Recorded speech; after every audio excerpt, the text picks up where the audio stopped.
Hey,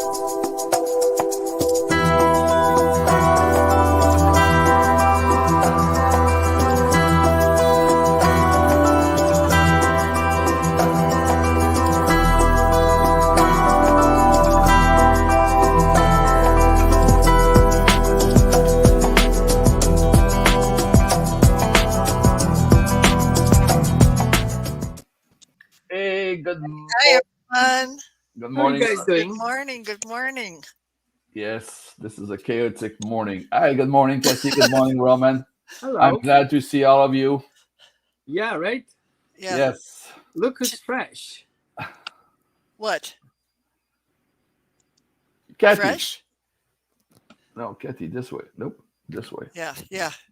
So today is about old dogs. Boy, can I really relate to that. Having two dogs, one that lived until 18, and I've got Charlie now who's going to be 15 in December. And well, it's amazing to me, honest to God, guys, how I can see these posts where people say things like, well, my dog has got cancer, so I'm going to bring him over to the shelter because I can't afford to pay for him. Now, I get the financial side of it. I get all of that, but I don't know emotionally how people can possibly do that without looking at other resources and other avenues and other options. Hmm. Bringing an old dog to a shelter is you might as well just have him euthanized. Yes, You and know? there's a lot of reason. I would say there's a lot of Yeah. bad reason why a dog is taken to the back to the shelter, or and we came up with a list of Okay. Good. reason, and then we'll go through the list and comment on that if you don't mind. Yep. No, And I this don't care. is That'd be great. okay. So this is it's not necessarily in any specific order, but it's based on real life fact. Right. Yeah. So here's one example: dogs are taken from hoarders. Hmm. So the house is a mess, and the dog is taken from there for a surviving reason, healthy reason. Right. Well, you know what happens though, Gaetan, in something like that, and I know Roman can attest to this too. When a person becomes an animal hoarder or a dog hoarder in particular, they don't start out that way. What they start out with is they see all these pleas for dogs that need help. They find that the shelters or rescues are full. They don't want to see them not being taken care of. So they bring them in thinking it's only going to be temporary. One thing leads to another. And before you Mhm. know it, they have too many of them. And the psychological side is they know they can't take care of them all, but they feel that it's better than having them loose or outside. Unfortunately, it ends up overtaking their entire house, and they end up having some very big psychological problems that exist over it. Mhm. And then they get labeled as a hoarder. And actually, what they really need is help. The human Yeah, is qualified as the order. Yes, right. Yeah. and I remember a show with Oprah Winfrey many years ago, and she has a guest who was well dressed and well presented, and the backstory is that lady was a hoarder, and her house there was no place in the house to walk in, and she was taking care of three dogs, Yeah. and you can imagine the poop in the house, and this I don't there was no smell of TV there at that time, thanks God, Yeah. but Smell of just TV. just just the visual was Yeah. unbelievable. Right. And on this word of wisdom, I think Roman has some commentary he would like to pass here. Yeah, because I he's sitting there going, "Oh, my head is just blowing," because he knows yes, the whole situation, yeah, yes. between I'll tell you a hoarding and little older. story. I put you on the spot. I'm sorry. Yeah. I'll tell you a little story that happened in 2012 or 11. I was invited to come and pick up a dog from a home in Connecticut, and they were claiming the dog is dirty. And it kind of didn't make any sense. So then I went up there to do an evaluation and see what's going on. And the dog was actually clean on site, and the lady took me in her house, nice big house, multiple members in that house, and there was also a baby. And I kind of like added already one and one together. So like it's not about the dog being dirty, it's because the baby is in the house. So then in further investigation, I kind of like did assessment on the dog, and I noticed the dog is a breed that doesn't have a huge life expectancy, usually 8 to 9 years old. It was a French Mastiff. And so I was following the dog, and the dog was following me to his place, which was in the back of the house down the staircase in the basement. And as I walked down the basement, I saw the basement was flooded with about 2 to 3 inch of wastewater. Okay, sewer water. Now I said it. And on that sewer water, there was a pallet, and on top of the pallet was his dog bed next to a dog food bag. So for them to feed the dog, they went down to the basement from the staircase, opened the door, stepped on the pallet, opened the bag, put water and food on his pallet, and then walked away. So the dog lived in that basement. Wow. It was so disturbing. And they wanted me to pay for the dog to be surrendered to the rescue. Well, long story short, I didn't pay for it, and they agreed to give a bag of food, not this one, a new one. And I took the dog home to kind of do a proper evaluation and kind of set him up. They didn't really disclose his age. I saw them later in the paperwork. Then they sent me afterwards for the vet's office. That dog was already 8.5 years old. Yeah. So, long story short, that dog died with me 3 days later. He just didn't wake up. That was it. That was his end of his lifetime. So at least I was able to keep him in my house for 3 days without being in dirt. And no, don't get me started. Anyway, so but it's a very rare, these kind of weird cases. The majority of people, the dogs who end up in care or being surrendered are people who are elderly people. Some people die. Some people have to go to a nursing home and assisted home, and dogs are not allowed there. Very rare that are dogs accommodated. And then families would not take the dog in because they have their own dogs and they're far away, and paying planes and transportation. It's easier to surrender the dog to a shelter and says there is nobody there to work for the dog, or everybody plays dumb.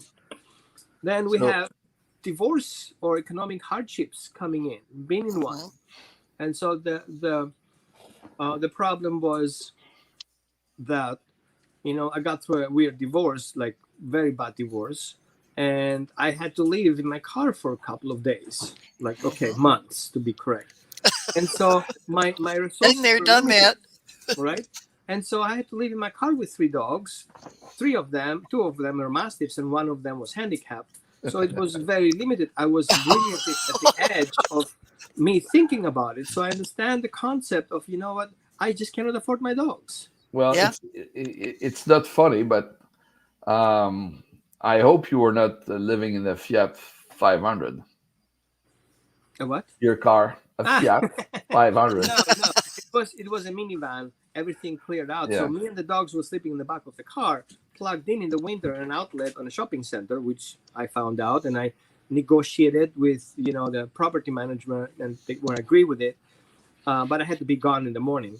And then we have other things that, for example, as my case was, the children were born and the dog wasn't a good fit in the house, and he had to be removed from the house. And then we have all these situations where animal control gets involved. Yeah. Like, for example, neglect and abuse cases. Very, very common usually. I have a couple of colleagues that we are closely working together with animal control to help those people keeping their dogs or temporarily holding the dogs before the dogs go to the shelter. So dogs being taken from hoarders, as you mentioned. And there are maybe 3 or 4 dogs, but hoarding can be an issue. Right. I've seen dogs like 80 and 90 and 120 dogs being in a very tight place, like literally on each other kind of thing. Right. And I understand people want to help and support dogs, but because they don't want to be put to sleep, but they're putting these dogs in a traumatic experience, Right. and the quality of life is down to -1. Right. And there's no discipline, there's no nothing because there's so many No, dogs you there can't is. possibly It's not about that they're discipline in a here, pack really. form. It's Right. really about abuse. These dogs It don't is. have proper care. They don't have medical care. They don't have food regularly. I've seen situations where actually dogs start chasing whatever moves in the house and just eat it, right? And all these things are getting very complicated, especially if we have things kind of like police raids going into homes and clean out whatever that is. And then we have puppy mills, um, and we have also drug stuff situation going on where dogs just being removed and being confiscated. um, and then we have dogs who are just being abandoned in empty homes. Hmm. I have a particular case, and unfortunately, the person who had this dog passed away actually 2 days ago.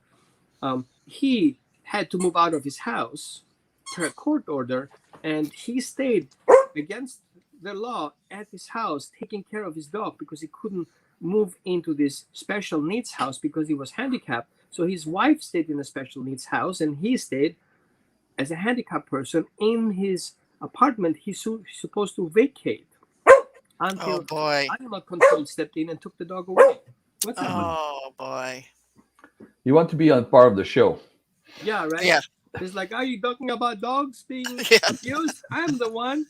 Yes. Um, There's we another have case where dogs are, abandonment from neighbors, like yeah. Karens and beyond Karens, like literally people who just step up because the dog is being tied up.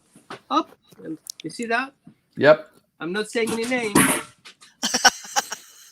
Yeah. What happened? Yeah. Yeah, it is true that neighbors do intervene on behalf of a neglected dog. And, I got a story to tell on that too. This is not a neglected dog, but it was a dog that can jump over the fence and would come over on my side of the fence. And this is just in the last week or so. And now I tried to let them know about it. I put some notes on their door, let them know that the dog is in my yard. But I was more concerned that this dog could get out of the other side. If it could jump a 6-foot fence to get over, or a barrier to get over, they certainly can jump a gate that's only 3 feet high. Yeah. Definitely. So I was concerned that the dog would get out. So I felt an obligation to have to take care of the dog and watch the dog to make certain that it wouldn't get out until the neighbor came home.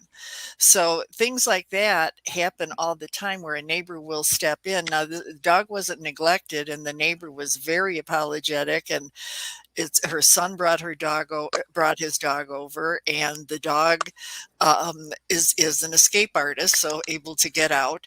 But she took the proper measures to secure the dog. But there are those that don't give a damn. May I understand the situation? There's a 6 foot fence between your property and the neighbor, Right. and there's a 3 foot gate in the front where the dog can jump. And the dog choose to jump the 6 foot gate to see Right. you Yeah. because of your vibe, maybe. I How don't know. dog lover you are. I have no idea, but that's a good point too. Yeah. Yeah. So I see the paradox there. I'm a dog. I have the choice between a 3 foot fence and a yeah. 6 foot fence. I'll take the 6 foot fence Yeah. because on the other Right. side, the lady is more appealing to me. Yeah. Yeah. Exactly. That's an interesting story. Uh-huh. Okay. So you have a case where people will bring their dog to a shelter and say, "Oh, this is a stray dog. I don't know this dog." Blah blah blah blah. Yeah, I got a story for that. Okay, Roman. Again, in 2013, again in Connecticut. I'm sorry, I used to live back there. Um, I'm sorry too for you. yeah, right. No, I like Connecticut. It's kind of pretty like Oregon, just in a different side. Yeah, yeah. And I had a There's nice client. people in I Connecticut. had a young girl. She was a veterinary technician, and she had a dog. And because of her financial situation, she was living in the house of their parents on top of the garage. So because the dog used to stay alone for a very long time, and because the dog was surrendered at the vet's office, she took the dog in. It was a senior dog. She took the dog in, but the dog was barking, and so the father kind of complained about it, and the sisters complained. Everybody complained about it, and they asked the daughter to leave the house with the dog, and she couldn't because she didn't have a house. And I'm not saying anything about my pillows. And what happened there was that actually the sister and the mother took the dog to the shelter, surrendered the dog as stray dog without telling the daughter anything about it. Oh And my the worst God. case scenario, because the shelter says we're not taking dogs in right now because we're full, they just went straight to the veterinarian and put the dog down, but not. What? They went to another veterinarian where her daughter has not contact with and put the dog down there. And then she was looking around for her dog, and the parents says, well, we lost the dog. He left the house or something. And fortunately, for some post that she did over post, one of the vet techs recognized the dog and then called and says, I'm so sorry. We didn't know. People came and Oh put the dog to my sleep. God. I'm telling you, that was not a happy girl. Right? Oh But, gosh, this how do thing you about repair a it's kind of like relationship everyday like that? situations, like all over the country, here and there. I mean, I know people calling the cops for dogs who are stray and wild, and it's just a neighbor's dog. Yeah. Boom, Yeah. up it goes. It's Good morning, disturbing. Sebastian. Good morning, Sebastian. But also the other story is that former show dogs are being surrendered, and these are information that we have. Literally, there's no statistic capturing of that. These are just empirical situations that I know over the years. I know for people who have breeding dogs, and then they're too old and they change homes because they're old. They're not being used anymore. Yeah. And what people do then, it's a breeding dog, has papers, and so people will buy the dog, hoping, and of course the things don't end up well usually because dogs have problems. They live usually very long time in kennels, and the conditions are very complicated. And I know many people would just adopt dogs out of breeding facilities, senior dogs, and give them a better life. But basically, what they do is just pay these guys to surrender their dogs instead of putting them down. So it's kind of like a strange thing to do. But anyway, Yeah. And then we have those dogs who people just move away, right? They And just leave move. them there. How can they do that? Oh, well, that's Just very easy. You have your truck, you have the lad cart loaded, keep some bags of food, and well, the next adopter comes in the house, he's going to buy the dog for free, right? Yeah, or sometimes they just leave it behind the landlord because the landlord says you have to leave the house, so they'll leave the house, leave the dog behind. I've seen really weird stuff. Like, it's literally, I'm ashamed of calling these people humans because they're not. Yeah, you're absolutely right. Yeah. And then, some people just have the dogs away for health issues. As simple as that. Like a dog who needs to do a surgery and people cannot afford it, they just go to the vet and says, you know what? I cannot afford the surgery. So either you put him down or find him a place. And some veterinarians will say, you know what? They have empathy with that dog. They have understanding for those people that they cannot afford it. They maxed all the credit cards, and then the dog has kind of like a month to live or 10 months to live, but they cannot take care of that dog because of these conditions. He has to be on medication. Somebody has to be in the house all the time. It's a lot of cost considering, and then these people just give up. Or I've seen situations where dogs just being dropped off at the daycare with false names, pay with a fake card, like those shop cards you can buy in the shop, and then left the dog there for a week and then never returned. Yeah. It's ridiculous. And then usually people says, well, we don't have time for the senior dog because usually there is a puppy coming somewhere, right? Right. And so we says, what do we do with an old dog?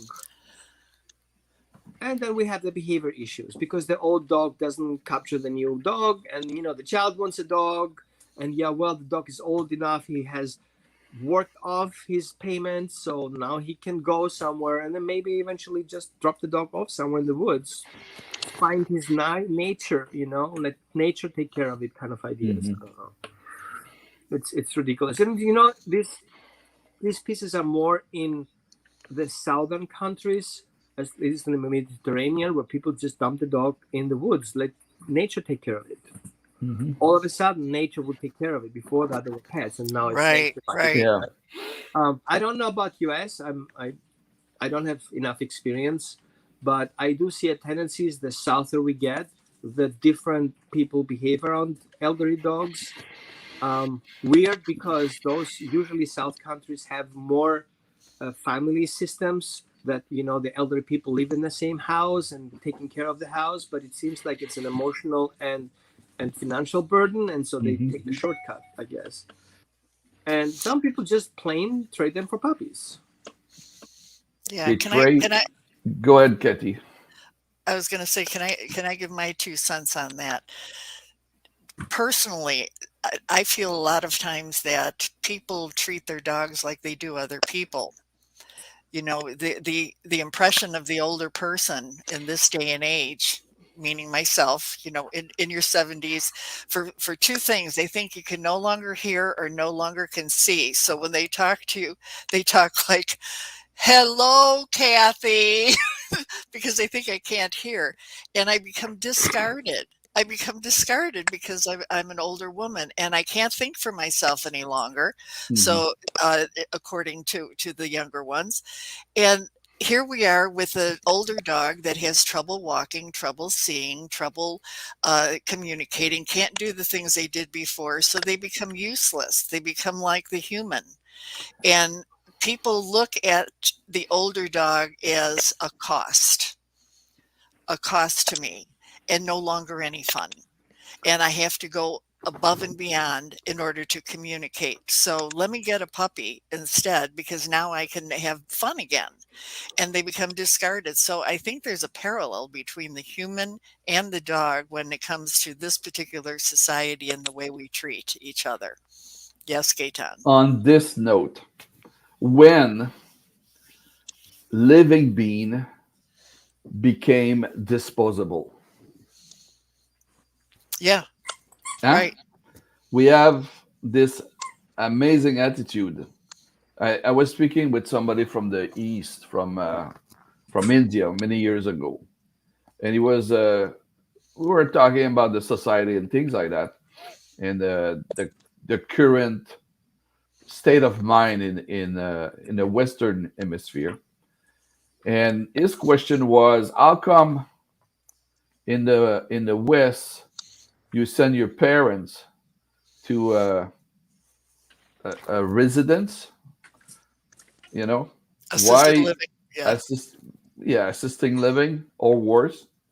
And why do you dispose of your parent and you dump them in the space and you visit them maybe once a week, maybe once a month, and then you worry why the family is not getting together.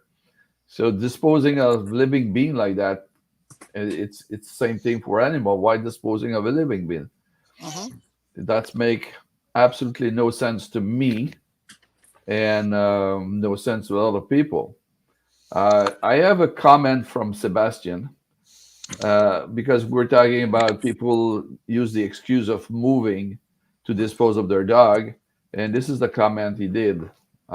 He just gave us like a minute ago. Do you want me to read it? Yes, if you're a good Okay. reader. You're my favorite broadcaster. Do you know I have decided not to move for the last 7 years because I don't want to ever leave or give away my puppy children. I was supposed to move to Europe. I declined a great offer that came my way 3 times with 4 times more income. Dogs were my singular reason to not move. Excellent point, Sebastian. And the funny thing is, when you do find a place where you can move, there's always a restriction of how many you can have and how much they weigh. So if you have a larger dog, good luck in trying to find a place to live. That's Yeah. for sure. Hmm. Thanks, Sebastian. Thank you so much. It's a kind of a sad subject today because we have in our family. I don't have a dog. I don't have a cat. I don't have a fish. I don't have a bird. But you So should have one, but okay. I will have one when I can have enough space for him Yeah. or her, and being in a good condition, you living in a human condition for a dog, and I cannot offer that today. So that's the reason why I don't have a dog. Um, so I was saying I lost my train of thought. Thank you, Kathy. But Okay, sorry. no, it's okay. Well, Uh, can we talk about what the alternatives are for people? Because here I want to talk about my dog, Maggie. She was 18 years old. She had been with me since she was 6 weeks old. So I had her for all those years. She went through all of the problems that I had, everything that we had done through my life. I went through a divorce, through just a terrible, terrible times. And when it was time for her, everyone said, well, she needs to be put down. She needs to be put down. And I chose to follow the Colleen Ellis, who is, mhm, she actually had a pet sanctuary, or does have a pet sanctuary, and she does a lot of shows. And her idea is that you be with that dog until the very end. And if you know that you can't afford something, then get them medication that will keep them calm until such time as they have to go. And mhm, if you do have to have them euthanized, be with them through the very last minute. Why can't someone do that when their dog is older, be with them to the very, very end? I just can't understand the mentality of I have to give it up. I mean, my dog right now, Charlie, he's got tumors all over him, and the vets want to do biopsies, and I no, it doesn't make any difference what it is that he has. I'm with him until the very end, and I will be mhm. there to the very end. I don't need to know that he has a tumor because he's not going to have it taken out. He's too old. Right. So where is the mentality of all of this? Mhm. And Roman has a, and Yeah. Charlie, by the way, is the lower corner of the screen right there. This Oh, little puffy thing here. yeah, yeah, there he is. That's That's Charlie. Charlie. It's resting today. Yeah. Roman, you were about to say something. No, I'm just speechless sometimes how people consider these things. Yeah. I know as a fact, I had so far over 400 dogs in my care, training and adoption and training process. um, I basically always calculate $1,000 per dog per year on costs. Yeah. That's I need to have that budget, and that thousand goes pretty quick. You go to a vet, that's basically a day of visit, 90 minutes. You're gonna end Exactly. up with $800, $900, and you haven't had any big X-rays or something done. You just had blood work done, and so people need to have that in consideration. If I'm buying a big car, I have maintenance costs, and I cannot just ignore them just because I have a good car. At some Mhm. point, they will come up, Yeah. and you need to save money for that. Yeah. You cannot. I'm smiling because Sebastian left a message to me. He say, "My 28 dog can adopt a human daddy. Would you like me to organize your move, Gaeta?" Australia is a fantastic country, and the people of Australia are fantastic humans. And it's I visit Australia only once, but I visit like 5 different cities. And everywhere I went, people are sweet, are nice, they are not stressed, they are not. Yes, Sebastian, I would love to. Unfortunately, um, I cannot today. I'll wait a few days more. Yeah. But Well, I actually, think, Sebastian Gaitan's going to be moving to Albuquerque with me. So well, sorry. okay, Kathy, I would like to clarify this statement. I am agreeing to move to Albuquerque, not in the same house than you, Yeah. Right. Right. Yeah. and not with you. I'm still married. I still love my wife, Yeah. and we're together for the 44 years and 8 months now, and 20 days and about 10 hours. So Yeah. we Right. don't want to destroy that part, but we will be pleased Yeah. to move in New Mexico at the appropriate time. Good. So Good. thank you for your support, Sebastian. I really appreciate. And Yeah. at the first opportunity, I will be glad.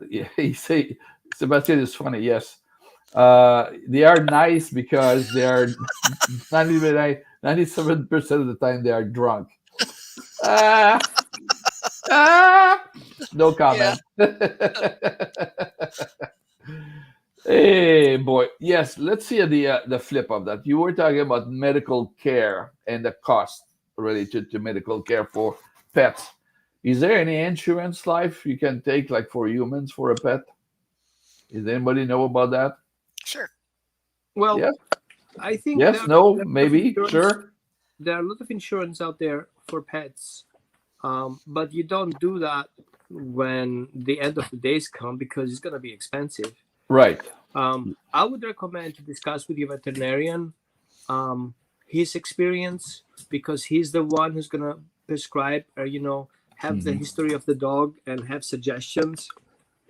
I know it's very detailed how this insurance do the claims, what is pre-existing conditions and what's are not.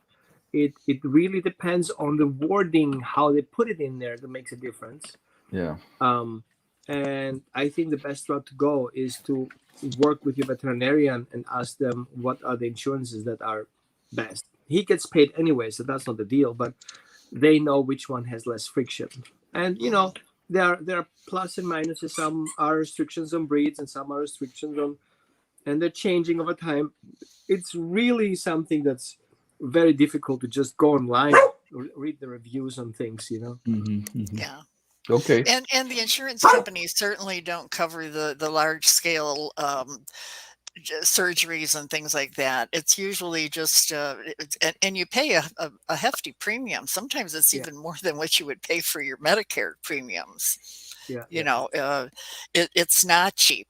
So the thing is that just like people won't get their dogs spayed and neutered because it costs too much, the same thing about insurance.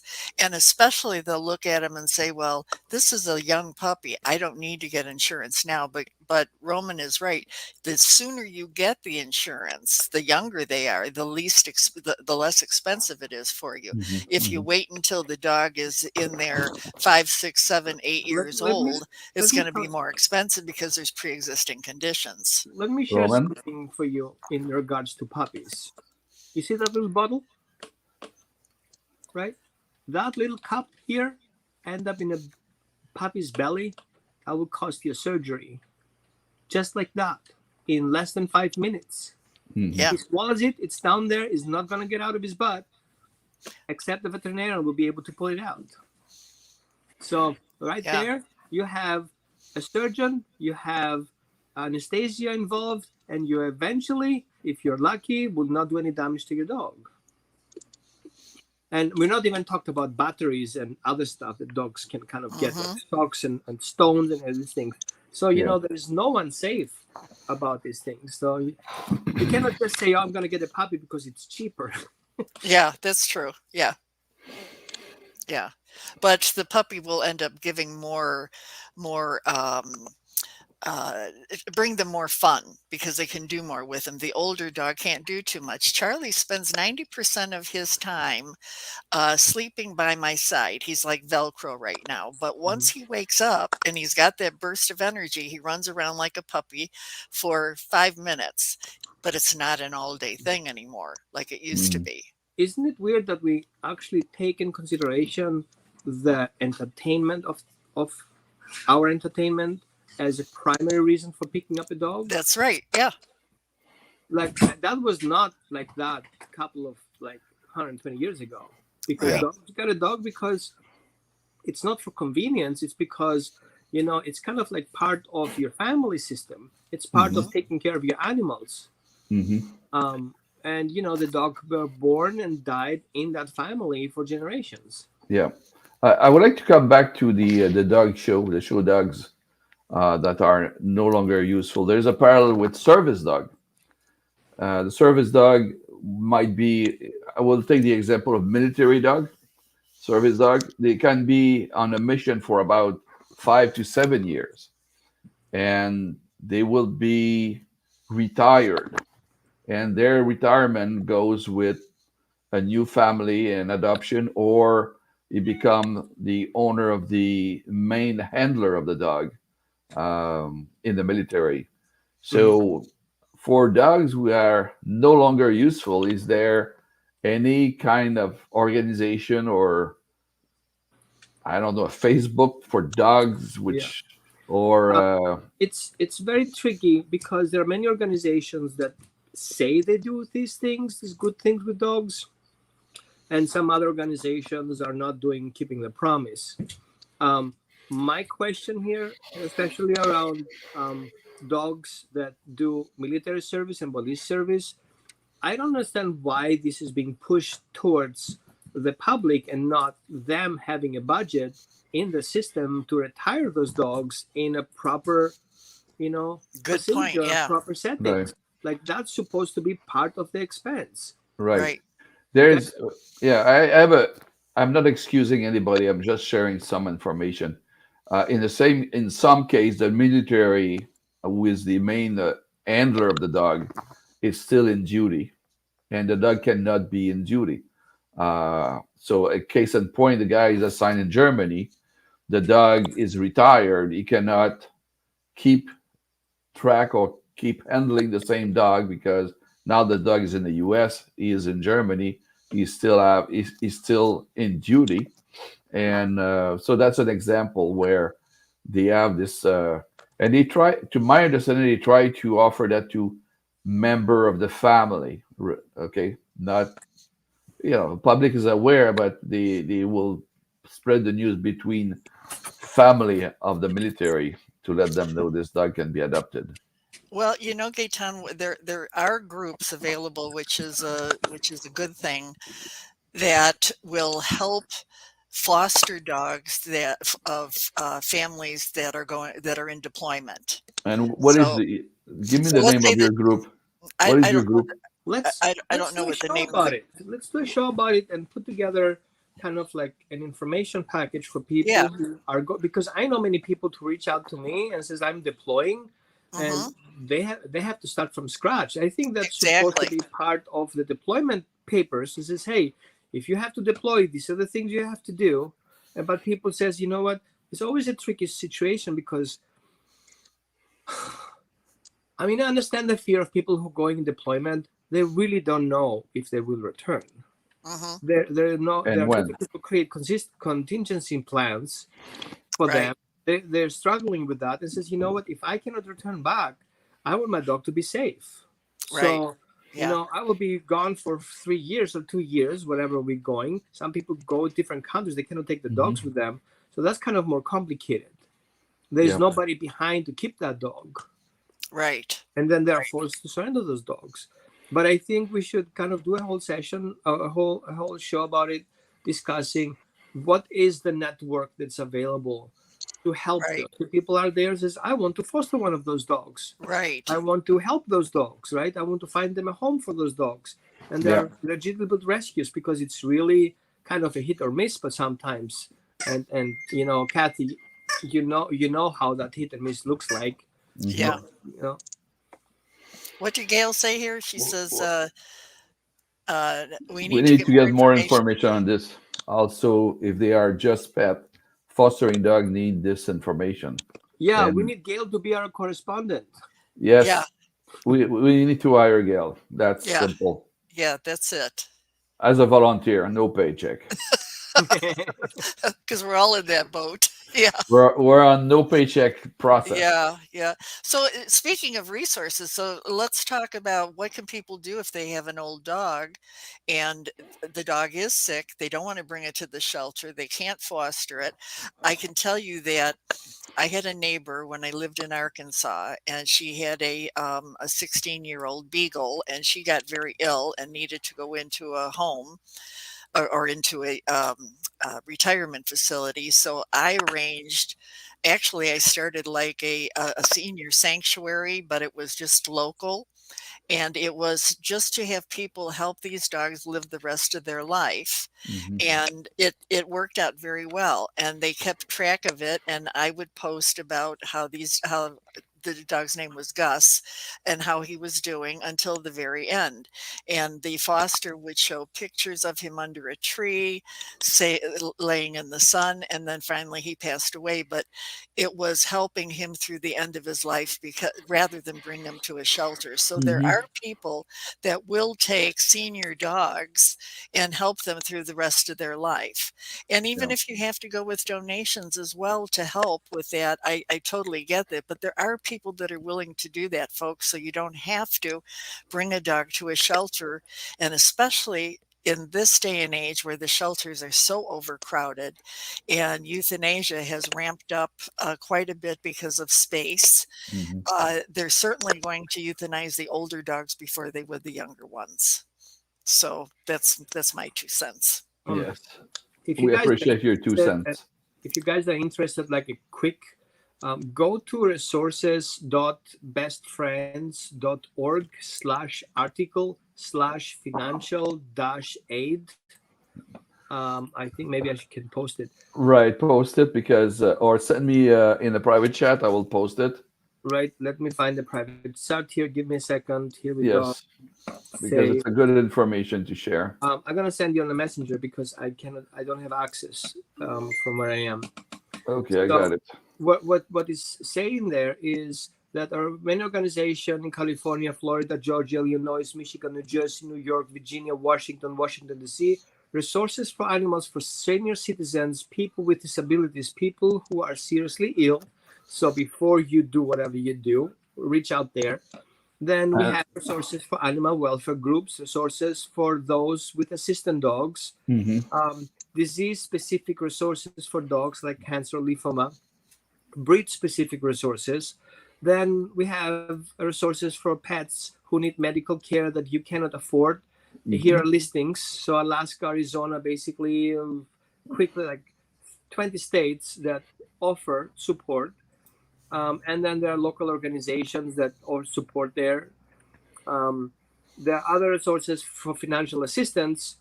For example, um, let me look at here.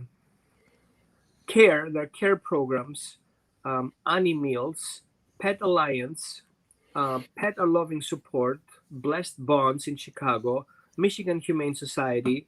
And if you have a problem, you just go to one of your shelters and tell them, hey, my dogs are hungry. I don't have food.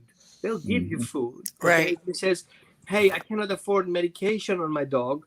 Many, Mhm. many shelters do have medical stuff on board. Talk to the talk to these people. They may be able to arrange something. There are lots of clinics out there. And worst case scenario, which is also a tricky slippery slope, do a fundraiser. I mean, I've done a fundraiser in the past for one of my dogs, and it helped me a lot going over a difficult crisis. I did a fundraiser because I had an injury and I couldn't work for a couple of months, and I had very many friends help me and support me, at least paying the basic bills. Mhm. So, and I know people like, I don't want anybody to share my misery. You don't getting help if you're not asking questions, and there's an abundance out there for Yeah. people who Hey, actually want listen, the to word spend some money. our purpose on earth here is to take care Help of each each other. other, to Yeah. take care of each other. So there should be no problem or feeling that you're asking for a handout or whatever. You need help. Hmm. If you need help, Right. you need help, and ask and you shall receive. Isn't that Yeah. how it goes? Well, And let's put So it the if other your way. dog needs help, You don't need yes, to ask for help them put their money where they need to put, because this yes, organization exists to help people. So you're right. not right, really asking for help. You just send them in the right direction. yeah, Yes. right, yeah, yeah. Yeah. Thank you Okay, for yeah, what a all great these. show. Yes, thank you for your comment, for your participation, contribution. This is a fantastic. I think we cover a lot of ground, and we come with some positive alternative to disposing of a living being, animal or human. Yeah. And well, thank you everybody for this. That was fantastic. Thank you to our audience who watch live with us, and thank you of you watching on demand, and share the information, and share whatever you found interesting in that. You share it with your friend and family, and spread the good news. Thank you, Sebastian, for your comment. Thank you for being there with us. I will visit Australia. I will visit you as soon as possible. Thank you, my Thank you, child. mommy. Yeah, Sebastian's my child. Yeah, my Yes, I know. yeah, my foster child. Yeah, not Yes, foster, my bonus child. Yeah, bonus child. That's a yeah, good one. yeah. Thank you very much, everybody. See Thank you you. You're next gonna take time. that off Yes, I before will. we, okay, before we go. Oh, Yeah. hold on a second. Sorry, Sebastian. Bye bye. Bye. Bye bye. Take that off too. It's a good Okay, one. Hold everyone. on a second. I'll take the banner out. And then that's Roman, that's Kathy, and that's the other guy. Gay Tom. Okay, everyone. See you Thank next you. week. Bye. Bye Bye bye. bye.